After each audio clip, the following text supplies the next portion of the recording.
बड़ा दुख कब होता है, बड़ा मेहनत से पैसा भेजते हैं लोग, आप लोग आके ना ऐसा लगता है कि ना पढ़ाई बहुत सिंपल चीज है। नहीं बाबू, आप ही लोग के हाथ में है। याद रखिएगा, आपका 1 साल का कड़ा मेहनत आपको पूरी दुनिया से 5 साल आगे फेंक देगा।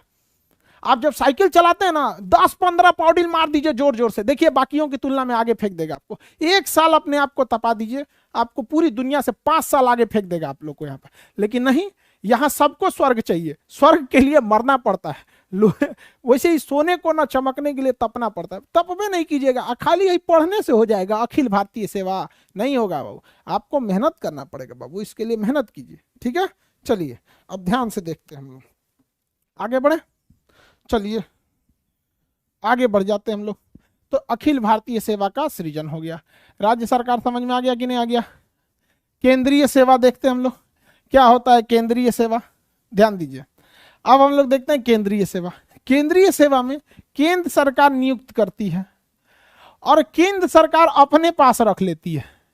केंद्र सरकार नियुक्त करती है और केंद्र सरकार अपने पास रख लेती है, ये होता है केंद्रीय सेवा। जैसे रेलवे, रेलवे में नियुक्ति कौन करेगा? केंद्र सरकार।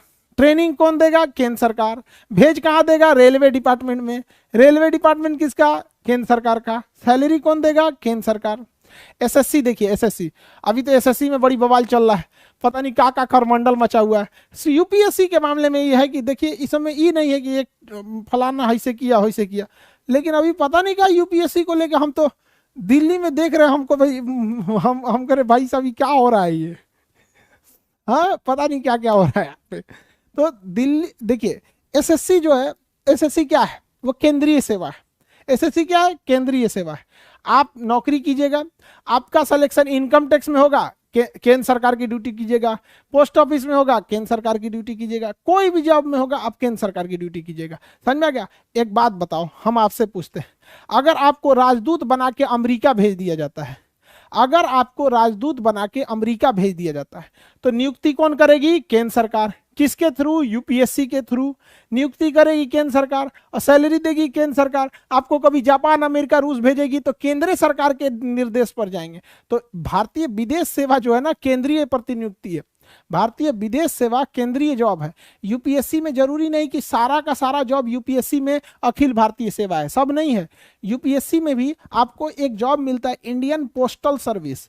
इंडियन पोस्टल सर्विस एक जिला का जो होता है ना, जीपीओ, पूरे जिला का सबसे बड़ा post office, Indian postal service. ये वाला आईपीएस मत समझिएगा, सिंघम उंगम वाला, ये दबंग उबंग वाला गया निकल गया यहाँ पे आईपीएस, वो वाला आईपीएस नहीं है, ये पोस्ट ऑफिस वाला है। ये क्या है? ये अखिल भारतीय सेवा नहीं है। आप एग्जाम देंगे कौन सा? यूपीएससी। ठीक है, अगर आपका रैंकिंग थोड़ा 500-600 के आसपास रहा तो इंडियन पोस्टल सर्विस मिलेगा, इंडियन पुलिस सर्विस नहीं, पोस्टल सर्विस मिलेगा। और अगर 100 के अंदर में रहेंगे, 100-150 में, तो आपको मिल जाता है डीएम वगैरह। 200 के आसपास आपको राजदूत वाला मिल जाता है, और उसके बाद 300 से 400-450 तक, 500 तक आईपीएस मिल जाते हैं। इसके अलावा आपको डिपेंड करता है आपका चॉइस क्या है। सपोज आपने टॉप कर दिया, आपने चॉइस लिया है आईपीएस, तो फिर आपको जबरदस्ती डीएम थोड़ी देगा कोई। ठीक है, आगे उसके अलावा भी सीट पे भी डिपेंड करता है। पीछे पीला टी शर्ट, हंसो मत दलिदर लग रहे हो, पीला टी शर्ट पीछे बैठ के हंसो मत, सियार लग रहे हो, ठीक नहीं लग रहे हो, मत हंसो, थोड़ा भी ठीक नहीं लग रहे हो एकदम। तुम्ही को पीला टी शर्ट दाढ़ी वाला दलिदर, हाँ हाँ चलो मत हंसो मत हंसो, ठीक है, थोड़ा भी ठीक नहीं लग रहा है। पूरा पूरा भीड़ में अकेले दिख गया हिप्पोपोटामस, हम कह किसी चिड़ियाघर से कहाँ से भाग के आया, मत हंसो मत हंसो, हाँ ठीक है, चलो इधर देखो, अरे इधर देखो, फिर हंसता है गधा कहीं का। उसके बगल में काला लड़का है। लड़की लोग मत देखो पीछे, बकलोलिया, तुम लोग पढ़ाई मत करो, वैसे ही हिप्पोपोटामस आपको परमानेंट देखने को मिलेगा। डेली पूछेगा नाश्ता क्या बना है। आप लोग को क्या दिक्कत है? आप पढ़ाई मत कीजिए, हिप्पोपोटामस आपको ऐसे ही मिलने वाला है, ऐसे बड़का मुंह, खाना क्या बना है। तो देखिए, यूपीएससी में अगर आपको इंडियन पोस्टल सर्विस मिल गया, या इंडियन रेवेन्यू सर्विस मिल गया, इंडियन रेलवे सर्विस मिल गया, तो ये सब केंद्रीय जॉब होते हैं। कौन सा जॉब होते हैं? केंद्रीय जॉब। तो जरूरी नहीं कि यूपीएससी में आपको सब अखिल भारतीय सेवा मिल जाए। रेलवे की नियुक्ति, बैंकिंग की जो नौकरी कैसी है, आईबीपीएस का बैंकिंग की नौकरी, रेलवे की नौकरी, एसएससी की नौकरी, केंद्र सरकार नियुक्त की, केंद्र सरकार अपना काम कराएगी, केंद्र सरकार आपको सैलरी देगी। वही होता है राज्य सेवा में, राज्य सरकार आपको नियुक्त करेगी, राज्य सरकार नियुक्त करेगी, राज्य सरकार ट्रेनिंग देगी और राज्य सरकार काम कराएगी आपसे और वेतन देगी। सारा चीज जब राज्य सरकार के अंडर में आ जाता है तो राज्य सेवा कहलाता है। क्या कहलाता है? राज्य सेवा। जैसे बिहार दरोगा, जैसे दरोगा का एग्जाम, दरोगा का वैकेंसी कौन निकालता है? राज्य सरकार। एग्जाम कौन लेगा? राज्य सरकार। ट्रेनिंग देगी राज्य सरकार, काम कराएगी राज्य सरकार, और उसके बाद से आपको सस्पेंडो कर देगी राज्य सरकार, निकाल के फेंकियो देगी राज्य सरकार, टर्मिनेट भी कर देगी राज्य सरकार। सबसे डरा हुआ यही वाला रहता है, सबसे डरा हुआ यही कर्मचारी रहता है, क्योंकि राज्य सरकार के अंडर में ही सब कुछ रहता है। अरे भैया हमारा उठा के मत फेंक दियो। समझ में आएगी नहीं? अब जैसे कोई केंद्र सरकार, कोई एसएससी से आया है और Indian service selection board, SSC service selection commission, तो ये होता है ना स्टाफ सिलेक्शन वाला, सर्विस सिलेक्शन नहीं जी, वो तो दूसरा होता है, एसएसबी हो जाएगा, एसएससी। अब उसमें आपको कोई इनकम टैक्स में इंस्पेक्टर बन के आए तो केंद्रीय नौकरी है, बिहार सरकार उसको सस्पेंड भले कर सकती है लेकिन नौकरी से हटा नहीं सकती है अगर कुछ गड़बड़ करेगा तो। हालांकि वो केंद्र सरकार का है, बिहार सरकार उसको कुछ टच भी नहीं करेगी, यूपी सरकार। आप रेलवे में टेक्नीशियन, सपोज कीजिए लोको पायलट है, ट्रेन चला रहे हैं, ऐसे स्टेयरिंग नहीं होता जी, उसमें ए9 हैंडल होता है, तो ट्रेन चला रहे हैं, तो क्या राज्य सरकार आपको, यूपी सरकार का ये खराब ट्रेन चला रहे हो हटो, नहीं हटा पाएगी। कौन हटाएगा? केंद्र सरकार हटाएगा। तो सबसे ज्यादा कर्मचारियों के पास पावर किसके पास रहता है? अखिल भारतीय सेवा के पास, और सबसे कम राज्य सरकार के पास। जैसे पुलिस हो गया, सरकारी स्कूल के टीचर देखिएगा पोलियो पिलाने के लिए भेज देता है, कभी कभी चुनाव में ड्यूटी लगा देता है, कहीं कहीं तो नहीं लगाए ना इन लोग को चुनाव में ड्यूटी। डीएम पूरे जिले के चुनाव का अपना सबसे बड़ा अधिकारी होता है, डिस्ट्रिक्ट मजिस्ट्रेट सबसे बड़ा पावरफुल होता है। लोग कहते हैं कि पढ़ लिख के राजा बनोगे, तो उन बकलोलवन को बोलिएगा कि जो डीएम है ना, डीएम डिस्ट्रिक्ट मजिस्ट्रेट, ये राजा ही है, समझ में आ गया? इसका नाम होता है कलेक्टर, टैक्स कलेक्ट करता है पूरे राज्य से। ये राजा से कम नहीं है, ये पूरा जिला इसी के अंडर में आता है। तो जो अगर बोलेगा कि पढ़ लिख के राजा बनोगे तो कहिएगा हाँ अभी नाम बदल गया, उसी का नाम है डीएम। और पुराना राजा हो जाएगा तो कमिश्नर, डायरेक्टर, फिर बड़ी ज्यादा जाएगा, additional secretary, joint secretary, secretary, chief secretary. Chief secretary तो बहुत बड़ा पावर होता है, समझ में आ रहा है कि नहीं आ रहा है? मुख्यमंत्री कोई भी डिसीजन चीफ सेक्रेटरी से पूछ के लेते हैं, चीफ सेक्रेटरी साहब क्या कहना है आपका? तो भैया चीफ सेक्रेटरी बहुत पुराना होता है। ये आईएएस जो निकालते हैं लोग ना, 25-30 साल का जब आपके पास अनुभव हो जाता है, बूढ़े हो जाते हैं, तब आप लोग को चीफ सेक्रेटरी बनाया जाता है। आप में से कोई भविष्य का, कोई यूपी का, कोई बिहार का चीफ सेक्रेटरी बनो। समझ में आ गया कि नहीं आ गया? जैसे अभी बिहार में आप देखेंगे तो यूपीएससी टॉपर रहे थे सिवान जिला के अमीर सुभानी, सेक्रेटरी, चीफ सेक्रेटरी। एक समय डीएम रहे थे, आईएएस टॉपर रहे थे, यूपीएससी टॉपर, और वो बहुत पहले 80-85 बैच के हैं, 80 के, अभी क्या है चीफ सेक्रेटरी है। उसी तरह बिहार सरकार, यूपी सरकार का चीफ सेक्रेटरी होंगे, मध्य प्रदेश के होंगे, मोदी जी के पास होंगे, सचिवालय ही होगा। तो आप जब आईएएस बनिएगा, 25-30 साल का अनुभव हो जाएगा, तो पूरा झुंड में रहिएगा, आप लोगों को बिल्डिंग में रखा जाएगा। जितना पुराट आईएएस रहेगा सब ना, यूपीएससी निकाला हुआ, आप लोग कैसे क्लास में बैठे हैं, अभी एग्जाम निकालना है आप लोग को, सबकी ख्वाहिश है यूपीएससी निकाल लें। तो ऐसे ही अलग अलग शहर से कोई यूपीएससी निकाल के आया रहेगा, कोई कहीं पे 20 साल डीएम रहा है, कोई आईपीएस रहा है, कोई कमिश्नर रहा है, उसको फिर बुलाया जाएगा, बड़का बिल्डिंग में उसको रखा जाएगा, उसका नाम रहेगा सचिवालय। सचिवालय में सब ऐसे ही बड़का रहता है, उसी सबसे डिसीजन लिया जाता है। समझ में आ रहा है कि नहीं? तो काफी बड़ा पोस्ट होता है। तो सबसे नीचे आ जाता है राज्य सेवा। समझ में आ गया जी कि नहीं? जैसे दरोगा, यूपी पुलिस, यूपी दरोगा, ये लोग बीएमपी, पीएससी, ये सब जो जॉब होते हैं सब ये राज्य सेवा के अंतर्गत में आ जाते हैं। अब जैसे बिहार दरोगा, आप लोग का बैच स्टार्ट होने वाला 18 तारीख से, आप लोग रेडी रहिएगा, इवनिंग में ही लेंगे बैच को, ठीक है? तो जो लोग दरोगा वाले होंगे लोग उनको इन्फॉर्म कर दीजिएगा, अपने भैया भाभी लोग को, आप लोग को। और जो पढ़ने में ज़्यादा ठीक ठाक है वो यूपीएससी के लिए निकल जाइएगा, जो एवरेज लेवल के हैं वो बीपीएससी के लिए हो जाएंगे। चलिए अब आगे बढ़े, देखा जाए।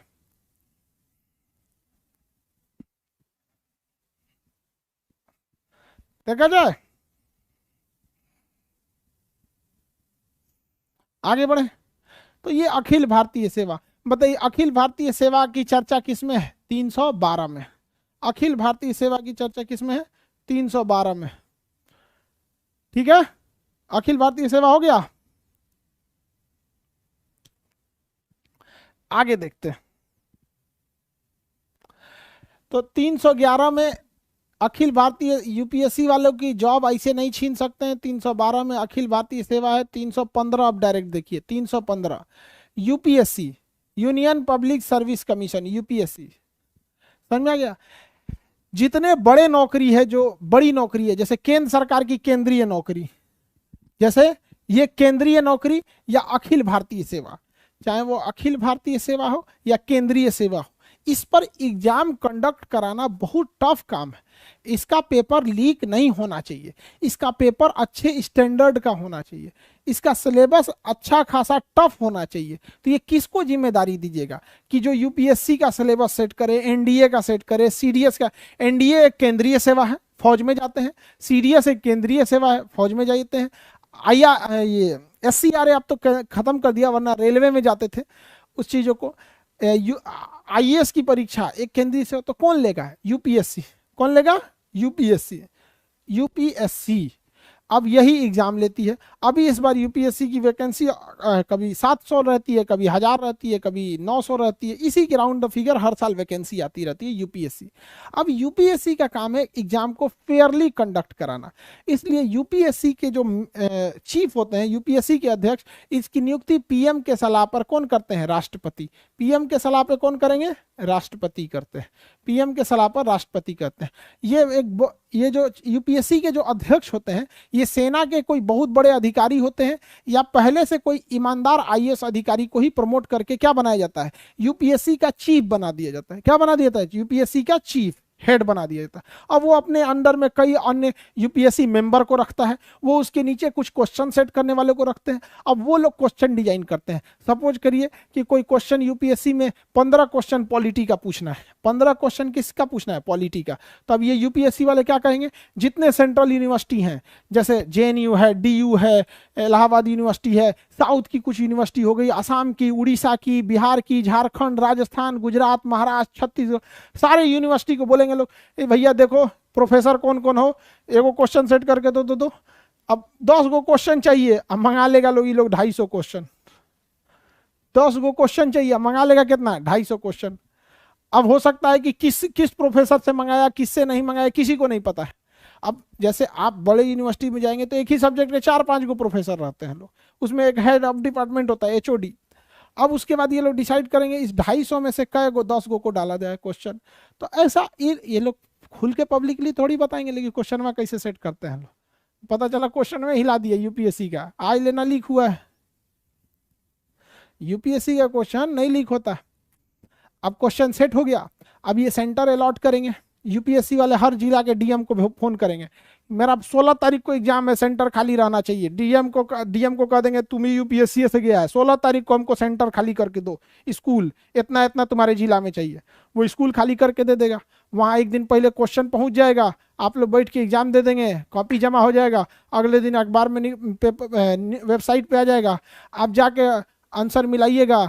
उसका घर फोन करेगा, मम्मी तबीयत ना खराब हो गया था, इस बार गड़बड़ा गया थोड़ा सा, 2 नंबर से गड़बड़ हुए हैं। ये जितना खचरा बोलता है ऐसे 2 नंबर से गड़बड़ हुए हैं, बहुत ही ज्यादा नंबर से गड़बड़ हुआ रहता है सब। ये 2 नंबर बहाना है। समझ में आ गया कि नहीं आ गया? कहेगा तो 2 नंबर से छूट गया, कोई तो कहेगा आधा नंबर से, उससे थोड़ा 25-30 पीछे है। कुछ रियलिटी में 1-2 नंबर से छटते हैं, लेकिन ज्यादातर इसे जो खचरा बहाना बनाता है सब कि ये गड़बड़ा गया, तबीयत ठीक नहीं था, कहा बोले हम एकदम हमको कोरोना जैसा फील हो रहा था, एग्जाम में उल्टी होने लगा हमको, कहा कहें हम एग्जाम सेंटर में पर लेट से पहुंचे थे, आधा घंटा लेट हो गया ना, तो कुल क्वेश्चन में बना दिए रहते। जो भी बहाना आपको बनाना होगा बनाइएगा, नहीं तो रिजल्ट आ गया तो फर्स्ट क्लास है। यहाँ पे मेंस की तैयारी कीजिए, मेंस लिखिए, इंटरव्यू दीजिए। आपको यूपीएससी का ऑफिस जो है वो दिल्ली में मिलेगा। यूपीएससी का हेड ऑफिस कहाँ मिलेगा? दिल्ली में। जब आप यूपीएससी का एग्जाम दीजिएगा, पीटी पास कीजिएगा, मेंस पास कीजिएगा, तब आपको इंटरव्यू के लिए इसके ऑफिस में बुलाया जाएगा, यूपीएससी के ऑफिस में। और वहां आप बाहरवा खड़ा होकर फोटो खिंचवाइएगा। क्या पता कि एक बार तो इंटरव्यू में पहुंच गए, अगली बार पीटी भी पास हो पाएंगे कि नहीं। बहुत बार ऐसा होता है। आप लोग को कभी मिलवाएंगे एक, मतलब अभी सर्विंग आईपीएस है, इंडियन पुलिस सर्विस आईएसपी, अभी तो ट्रेनिंग में, तो अभी वो जॉब सर्विस में है वो बंदा, इंडियन पुलिस सर्विस आईपीएस में अभी ट्रेनिंग में है, और यूपीएससी का पीटी नहीं निकला। उसने दोबारा भरा कि इस बार हमको मेहनत करना है और जम के पढ़ना है और डीएम निकालना है, आईपीएस से उठा के डीएम, पीटी ना निकला। आप सोच सकते हैं कि उस आदमी से पीटी नहीं निकला। तो यूपीएससी कितना टफ एग्जाम लेती है, इसलिए यूपीएससी को आप हल्के में नहीं ले सकते। कभी मिलवाएंगे ट्रेनिंग वगैरह खत्म हो तो आप लोगों से। तो यूपीएससी काफी चैलेंजिंग एग्जाम हो जाता है। आगे बढ़ जाए, यूपीएससी के अगर अध्यक्ष है, जो यूपीएससी का कौन है अध्यक्ष, इसी के अंडर में सब लोग काम करते हैं। यूपीएससी के क्या होते हैं अध्यक्ष जो होते हैं। अगर केंद्र सरकार यूपीएससी के अध्यक्ष को मिला ली कि तुम मेरे अंडर में आओ, कुल विधायक लोग को बना दी डीएम, जा पेपर लीक करके, तब तो गड़बड़ हो सकता है। ऐसा हो सकता है कि नहीं हो सकता अगर मिल गया तो। इसलिए जरूरी ये है कि इसको सुरक्षा दिया जाए।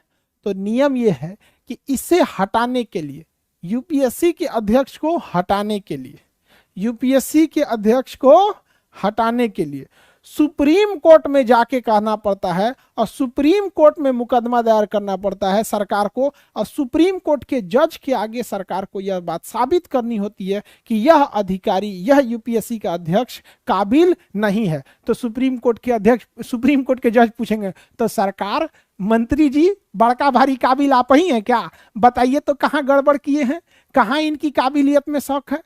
अब बताओ यूपीएससी का जो एग्जाम दिया होगा वही ना डीएम और या एसपी बना होगा, और जो 10 साल या 20 साल 30 साल डीएम एसपी के पद पर रहा होगा, तब जाके उसको जिला से हटा के कमिश्नरी दिया गया होगा, सचिवालय दिया गया होगा, सेंट्रल डिपार्टमेंट दिया गया होगा, आईबी हुआ होगा या फिर बीएसएफ में दिया गया होगा। इधर उधर घुमाने के बाद में प्रमोशन ले आके आईपीएस उसको बनाए होंगे यूपीएससी का अध्यक्ष। यूपीएससी का उसको हटाना खिलवाड़ समझ गए। अरे एक तो नयका नयका आईपीएस आपको सुना देगा बढ़िया से, तो वो हटने वाला है। तो बताइए, आप में से बताइए, इन्हें महाभियोग वाली व्यवस्था रखनी चाहिए या साबित कदाचार? बताइए, इनमें महाभियोग से हटाने की व्यवस्था तो देनी चाहिए थी, लेकिन नहीं दी गई। रीजन क्या है? क्योंकि ये सरकार का अंग नहीं होता है। ये काम महाभियोग में सरकार ही हटा सकती है। ध्यान से समझिएगा, बहुत टिपिकल चीज है ये। महाभियोग में हटाने का सारा अधिकार सरकार को है और इसका काम सरकार के ऊपर से गुजरता है। अरे भाई, आईएएस आईपीएस का काम सरकार को बुझाने वाला है, तो ये गड़बड़ किया कि नहीं किया इस सरकार को पल्ले नहीं पड़ेगा, ऊपर से निकल जाएगा और बढ़िया से बताएगा यस सर ये स्कीम थी, ऐसे ऐसे आप साइन कीजिए, फंस जाइए अपने, क्योंकि वो तो निकल जाता है आईपीएस ये सब सचिव वगैरह। तो इसको सरकार इसकी गलतियां पकड़ पाई, ये काफी मुश्किल था।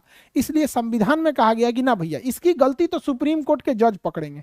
अतः अगर आपको यूपीएससी के अध्यक्ष को हटाना है, यूपीएससी के मेंबर को हटाना है, तो आपको सुप्रीम कोर्ट में जाके जज के सामने उसका कदाचार, अनडिसिप्लिन या अनक्वालिफाई साबित करना पड़ेगा कि यह योग्य नहीं है। तो सुप्रीम कोर्ट तो बढ़िया बढ़िया लोग का बुखार उतार देता है। पता चला क्या, गए थे साबित करने के चक्कर में और उल्टे 4 को सुप्रीम कोर्ट फटकार लगा के फेंक देगा, भाई यहाँ से बकलवा कहीं का, आता जाता कुछ है नहीं, आए हैं यूपीएससी के अध्यक्ष को हटाने के लिए, निकलो यहाँ से। समझ में आ गया कि नहीं? सुप्रीम कोर्ट बढ़िया बढ़िया लोग को, उनको हैसियत दिखा देता है सुप्रीम कोर्ट। उसके आगे, सुप्रीम कोर्ट के आगे किसी का नहीं चलता है।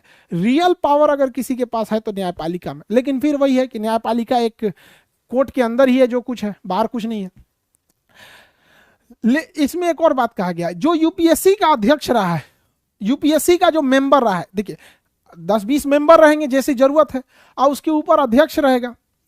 अब यही लोग हैं, ध्यान से समझिए, जो यूपीएससी का अध्यक्ष है और जो मेंबर हैं, ये ऑलरेडी बहुत सीनियर आईएएस अधिकारी या बड़े बड़े अधिकारी होते हैं, और यही लोग नए नए यूपीएससी का जो मेंस लिख के इंटरव्यू में पहुंचा रहता है, उनका इंटरव्यू लिए रहते हैं और नंबर देते हैं तो वो लोग पास होते हैं। इसलिए कहा गया है कि अगर यूपीएससी का सदस्य या अध्यक्ष यहां से छोड़ता है अपना नौकरी, तो दूसरी किसी सरकारी नौकरी को नहीं कर सकता है, दूसरी किसी सरकारी नौकरी को नहीं कर सकता है। समझ में आ गया? यूपीएससी का मेंबर या उसका अध्यक्ष जब अपना जॉब छोड़ेगा तो दूसरा सरकारी नौकरी नहीं कर सकता है। क्यों नहीं कर सकता है? आज एक बताइए, यूपीएससी का उच्च अध्यक्ष है, वो ही इंटरव्यू लिया है तो नंबर अच्छा दिया है तो कोई डीएम बना है, नंबर थोड़ा सा कम दिया है तो आईपीएस बना है, थोड़ा सा इसे दिया ही बना है।